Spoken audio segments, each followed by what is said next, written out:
J'aurais bien aimé ne pas avoir à faire cette vidéo, je m'étais promis de ne jamais parler de politique sur cette chaîne, mais vu la situation, alors que ça fait des années que vraiment je me mets loin de la politique là, j'ai décidé de faire une vidéo pour parler des papiers que nous avons reçus dans nos boîtes et qui me rendent malade. C'est-à-dire en fait un combat entre d'un côté les gauchistes du nouveau Front populaire. Je sais même pas ce que ça veut dire. Voilà, avec des discours aberrants. Et de l'autre côté, le Rassemblement national, bon, le Front national, quoi. Et on voit bien qu'il y en a un des deux qui a des grandes chances d'être élu aux élections législatives. Et du coup, je me suis dit, je vais faire une vidéo. Je vais disséquer les programmes et voilà, sans langue de bois, mais en essayant de prendre de la hauteur. C'est-à-dire pas faire de politique, mais garder une logique économique de la situation. On va voir que chez les extrêmes, on est quand même bien dans la merde. Alors normalement, je dis souvent, je m'en moque de la politique, c'est pas très important, je fais ma vie, je suis investisseur, je suis entrepreneur.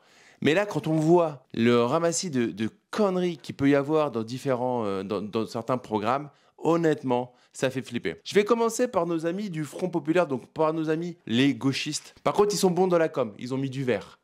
Donc ça voudrait dire qu'ils ont les écolos avec eux, si j'ai bien compris.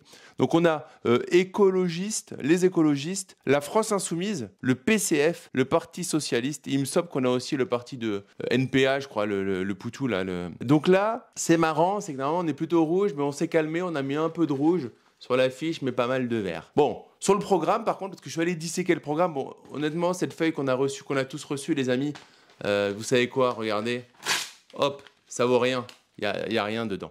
Nos impôts sont passés dans une impression couleur qui sert à rien. Pour autant, je suis allé voir le programme. Je l'ai fait par amour pour vous. Ça fait mal. Mais voilà, j'ai disséqué le programme pour essayer de voir s'il y a du bon, s'il y a du mauvais, et à quel niveau on est dans la merdasse. Donc, avec nos amis du nouveau Front populaire, on appelle ça le contrat de législature. On va aller directement sur... je vous mettrai, si vous voulez, les programmes dans la description de la vidéo. Donc en page 4, on a un truc, créer les places d'accueil d'hébergement d'urgence permettant un accueil inconditionnel et procéder dans les situations d'urgence à la réquisition des logements vides nécessaires pour loger les sans-abri. Ça veut dire que c'est cool. Moi je suis content, je suis propriétaire. J'ai décidé pendant quelques mois d'avoir un logement vide pour certaines raisons. J'ai payé ça en me saignant. Et tu sais quoi mon cher Damien, on va te prendre ton logement pour le filer à quelqu'un. Je dis pas que cette personne, elle a peut-être pas eu des galères, mais je suis pas là pour accueillir tout le monde. Et si je l'ai acheté, ça s'appelle une propriété privée. Et l'État ne devrait pas pouvoir s'en saisir. Enfin, je sais pas. Dis-moi ce que t'en penses dans les commentaires. Hein. Réagis à tout ce que je dis dans les commentaires. Je veux ton point de vue. Mais ça me paraît un putain de délire de fou. Mais encore, à la limite, ça, tu vois... j'ai envie de te dire, dans le programme, c'est limite, ils ont bu 2 verres d'alcool, mais ils sont pas encore bourrés, les gars. On va continuer, on va aller à la page 12. Donc, abolir les privilèges des milliardaires. C'est vrai que le milliardaire est un voleur, sale bâtard de riche, vous avez bossé pour ça, et vous avez réussi à gagner de l'argent. Honte à vous, vraiment. Mais vraiment, vous êtes des voleurs. Accroître la progressivité de l'impôt sur le revenu à 14 tranches. Alors, je vais te mettre le lien aussi d'un site qui est très sympa, tout sur mesfinances.com. J'ai pas d'action, mais ils m'ont permis de voir. Donc, c'est assez simple. On va monter l'imposition avec une tranche à un moment qui passe à 90%. C'est-à-dire qu'à un moment, je crois que c'est à 400 000 euros. En fait, gars, c'est bon. Tu as gagné 400 000 balles dans l'année. Tout ce que tu gagnes au-dessus, c'est pour les autres. Alors, moi, sur le principe, j'aime bien le côté solidaire et je trouve qu'on a un très beau pays là-dessus. Mais là, c'est-à-dire que je suis au-dessus de 400 000, j'ai peut-être pris des risques à un moment. J'ai peut-être pas vu ma famille, j'ai peut-être été aux 4 coins du monde et je vais donner mon argent à potentiellement un tas de feignasses. Je suis pas d'accord. Le donner à des gens qui méritent parce qu'ils ont eu des galères, oui.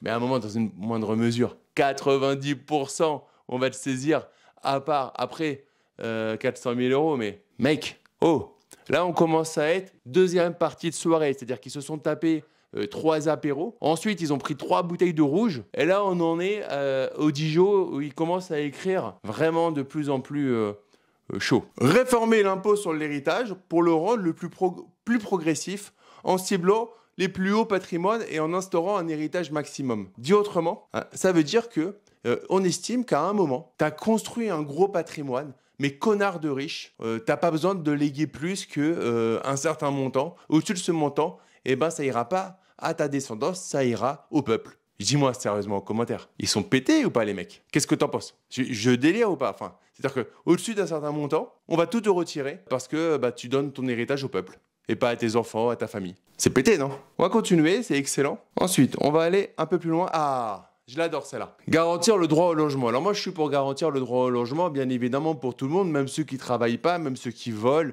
même ceux qui squattent et qui ne respectent aucune loi, bien évidemment. C'est normal. Donc, il propose l'abrogation de la loi Kasparian. Alors, la loi Kasparian, elle vise à protéger les logements contre l'occupation illicite. Alors moi, aujourd'hui, je suis à l'eau. Tu vois, donc je suis encore normalement constitué, je suis encore à peu près sain. Peut-être qu'après ça, cette vidéo, je vais aller me bourrer la gueule. Mais là, du coup, ça veut dire que ce gars-là, je ne sais pas qui c'est, Kasparian, honnêtement, mais il a mis une loi pour protéger contre l'occupation illicite. Illicite. À la base, ça paraît logique. Mais non, eux, ils vont faire une abrogation. Donc, ils vont annuler cette loi qui criminalise les locataires. Et derrière, l'interdiction des expulsions locatives pour impayés sans proposition de relogement. Du coup, moi, je suis d'accord avec eux. Tu vois, si quelqu'un arrête de me payer, je vais lui proposer de se reloger ailleurs pour continuer à ne pas payer. Alors, ce qu'on fait, c'est qu'on a la fin de la soirée, du coup, je répète, on a pris trois apéros, on a 2 bouteilles de vin, on en est au Dijon, et là, on va sortir un petit pet. C'est-à-dire que là, on commence à fumer un joint en même temps. Comme ça, on mélange un peu tous les trucs. Bien évidemment, boire trop et fumer, et d'ailleurs, de toute façon, je ne bois pas, je fume pas, je suis super sportif. Mais voilà, tout ça, bien évidemment, et de l'humour. Mais eux, je pense qu'ils en étaient vraiment à ce niveau-là. Ils en étaient à faire tourner le pet. Alors, l'encadrement des loyers de manière obligatoire dans les zones tendues ainsi que les prix du foncier. Donc, bien évidemment, on va borner les prix. On va pas faire une question d'offre et de demande. Ça y est, on borne tout ça, quoi. On continue? Allez, on continue. Il y a trop de monde en prison. On va agir contre la surpopulation carcérale, assurer des conditions dignes de détention et donner les moyens à l'administration pénitentiaire et judiciaire de réaliser sa mission en toute sécurité. Ok, aujourd'hui, c'est déjà la galère, on va pas se mentir. Sans langue de bois, on n'est pas à faire de la langue de bois. C'est déjà la galère pour que les gens arrivent à subvenir à leurs besoins dans la vie quotidienne.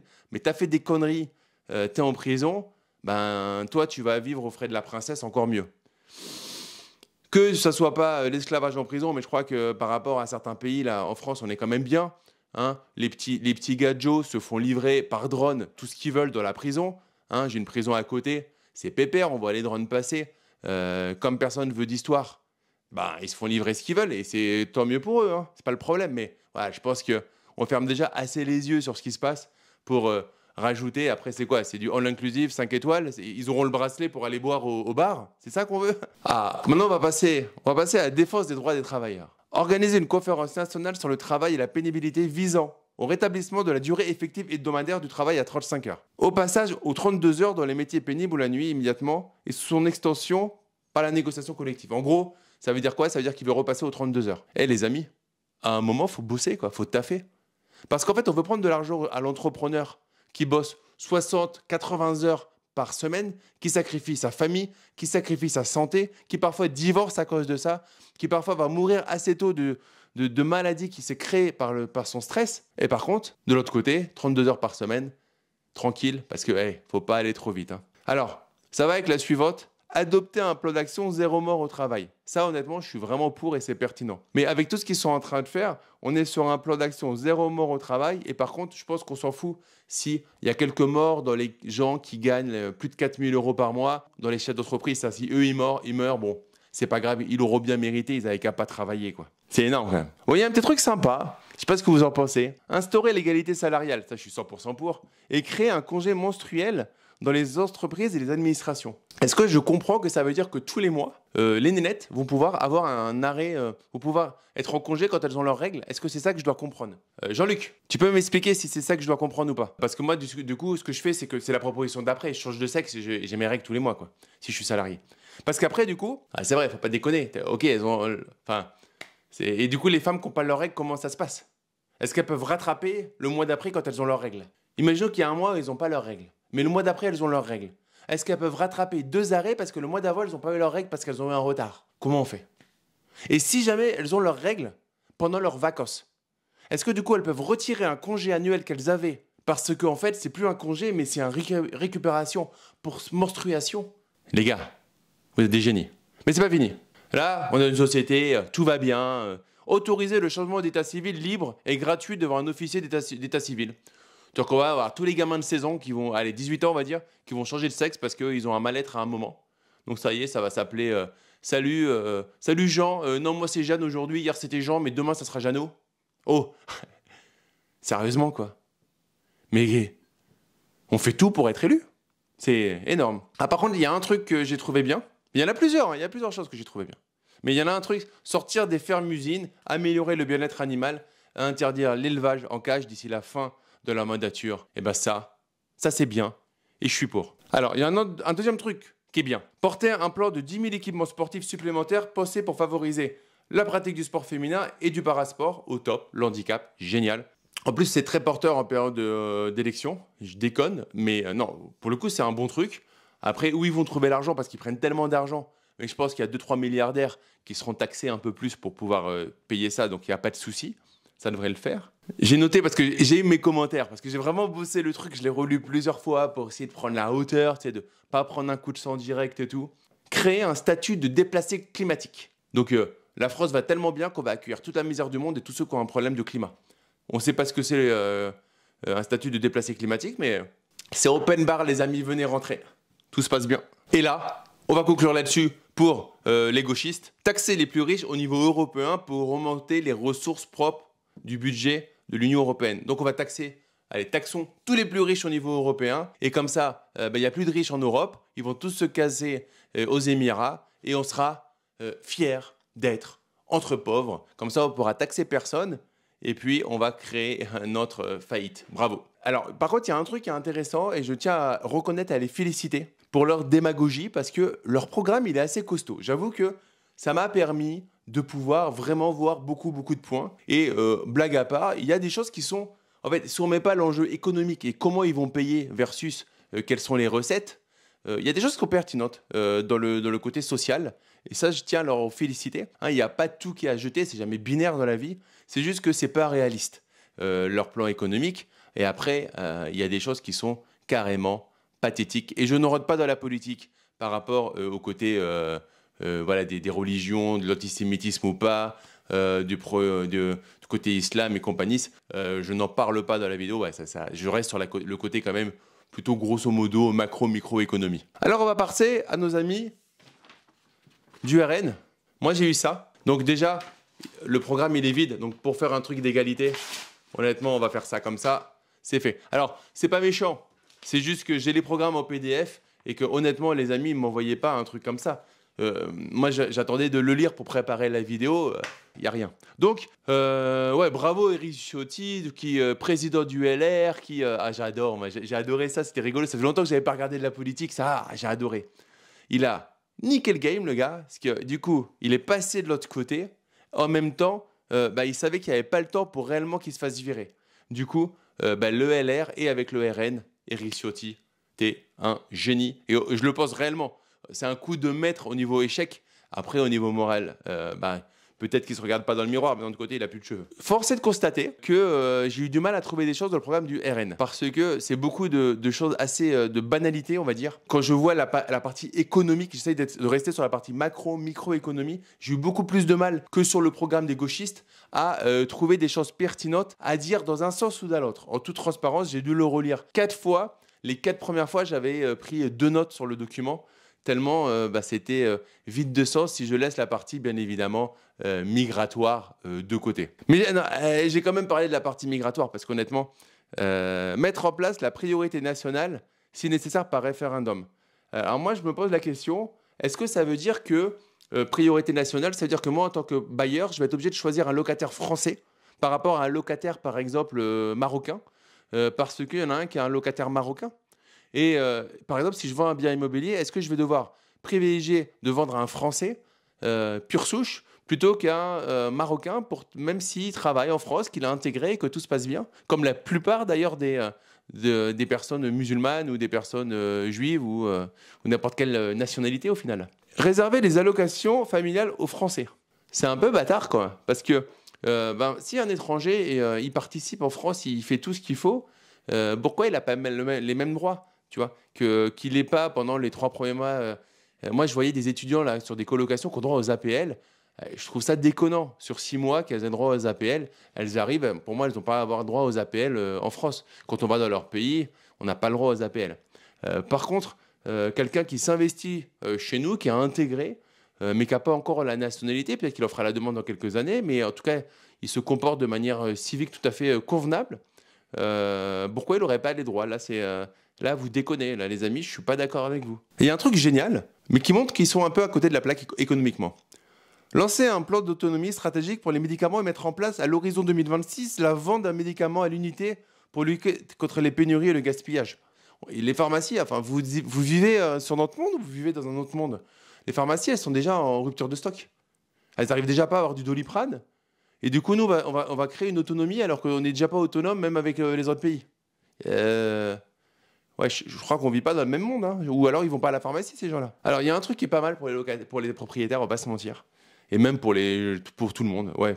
Abroger toutes les interdictions et obligations liées au DPE, travaux, mise en location, et mettre en place un accompagnement pragmatique des rénovations. Ça, honnêtement, je trouve que c'est plutôt pertinent parce que les DPE, ça a été fait n'importe comment. Réserver au peuple seul, par référendum, le pouvoir de modifier la Constitution.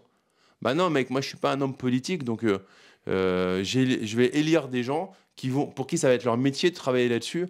Et si tu commences à me passer, et si j'ai besoin de passer tous les week-ends à aller voter pour savoir s'il faut mettre ça dans la Constitution ou ça dans la Constitution, ça va me casser les bonbons. On élit des gens pour nous représenter et puis ensuite c'est leur métier, quoi, c'est plus le nôtre. Donc bon, c'est mignon, encore une fois c'est mignon, la parole au peuple et tout, mais dans la vraie vie, c'est pas vrai. Alors il y a un truc qui est très bien, mais ça montre un peu le côté ouais c'est bien, bonne idée. Supprimer l'impôt sur le revenu des jeunes de moins de 30 ans afin de favoriser leur installation durable en France, professionnelle et familiale. Alors ça c'est bien, hein, c'est une très très bonne idée. Mais ils ont oublié, je crois, que la population vieillissante, qu'on a plus de monde en retraite et on a une espérance de vie, et c'est bien pour nos anciens, qui augmente aussi de plus en plus. Ça veut dire qu'en fait, on a de plus en plus de monde à payer, pour qui il faut payer la retraite, mais du coup, l'impôt sur le revenu, par exemple, on ne va pas du tout cotiser jusqu'à 30 ans. Je trouve que c'est pas logique. C'est pas une... En fait, je préférerais qu'on dise qu'on augmente par exemple le barème, tu vois, et qu'on dise que, bah tiens, en dessous d'un certain montant, tu vas moins payer. Déjà, moi, je pense que tout le monde doit payer quelque chose, tu vois, par exemple, mais moins payer que généraliser, parce que pour le coup, et il est vrai que si, par exemple, j'ai un bon salaire, bah, je peux contribuer au moins un petit peu comment dire, à l'effort de solidarité. Et à côté de ça, ça veut dire que la douche froide, elle est assez forte à 30 ans et un jour. Ouais, je trouve que c'est une fausse... Ça fait partie de... Je trouve que c'est une chanson de Michael Youn, la FBI, fausse bonne idée. Et voilà, j'arrive à la fin de ce programme. Il n'y a pas grand-chose, honnêtement. Donc bien évidemment, je vous redis, j'ai mis la partie... comment dire, de racisme, d'antisémitisme, d'anti-musulman, d'anti-chèvre, d'anti-machin de côté, parce que c'est pas, j'ai pas envie de parler de ça. Il y en a d'autres qui le font très bien en mode polémique. Là, le but c'était de focuser sur la partie économique et quelques enjeux aussi de société. Donc voilà, c'était mon avis, mon coup de gueule. Je pense, les amis, qu'on est grave dans la merdasse. Et je nous souhaite bon courage parce qu'on va tout droit dans des années très compliquées. Donc, vive la France, vive la République et vive peut-être le moment de tirer sa révérence. En tout cas, mettez-moi en commentaire ce que vous pensez. Voilà, si vous avez des questions, des choses où vous voulez réagir. Et je vous dis à très vite. Ciao.